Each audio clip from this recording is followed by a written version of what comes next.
करती, यह सारी शंकाएं सत्संग से आपकी समाप्त हो जाएंगी। और ये समझकर सुनते रहना, अपनी अटपट ना करना, नहीं तो मार खा जाओगे धर्मदास की तरह। ध्यान से सुनते रहना, आपकी बुद्धि तक वो ना पहुंचते हैं कि ये ऐसे कैसे हो गया, छोड़ देना उसको। दास के एक एक वचन को ऐसे समझ लेना जैसे परमात्मा का ज्ञान है, परमात्मा की दी हुई वाणी है, उसी का ज्ञान है। तो भगवान का दिया हुआ ज्ञान झूठा नहीं हो सकता। यदि दास अपनी तरफ से बनाकर कहता तो उसमें त्रुटि 100 मिल जाती, इसमें त्रुटि नहीं होंगी, लेकिन आपकी बुद्धि वहाँ तक ना पहुँच सकेगी। वो आपका अभी अनुभव की त्रुटि रहेगी, और अनुभव में आपको सत्संग का अभाव रहा होगा। ज़्यादा सुनने के बाद ये समाप्त हो जाएंगे, इसका यही विकल्प है। तो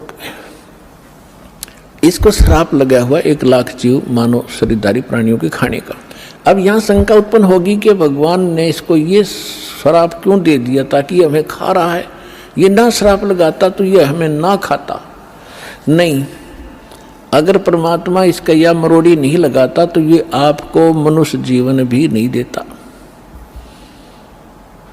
और मनुष्य जीवन बिना आपको सद्बुद्धि नहीं आ सकती। भगवान कौन है, कहाँ है, उसको वापस प्राप्त नहीं कर सकते मनुष्य जीवन के बगैर।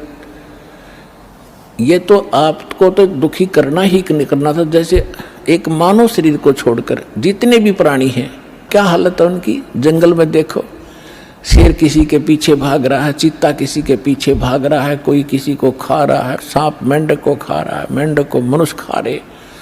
तो कोई बात है ये, सर्प को काट काट कर खा रहे, मर्गों को मनुष्य खा रहे हैं, भैंस गायों को खा रहे।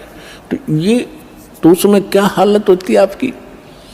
तो अब परमात्मा ने ये कंपलसरी कर रखा है कि एक मनुष्य जीवन अवश्य देना पड़ेगा इसने 84 लाख योनियों के भोगने के बाद भी। और दूसरे तरीके से जैसे पुण्यों का संग्रह होगा, उससे अधिक भी मनुष्य जीवन कंटिन्यूसली भी मिल जाते हैं।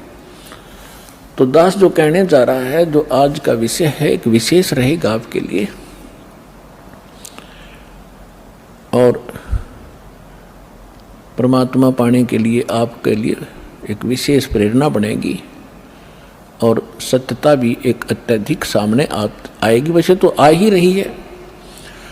तो जब हम यहाँ आ गए, हमारा बुरा हाल हुआ, कोई गधा बना, कोई कुत्ता, कोई सुअर, और फिर तपस्या के ऊपर जो हमें जलाया जाता है, वहाँ कैसे जलाया जाता है, ये अंदर एक सूक्ष्म शरीर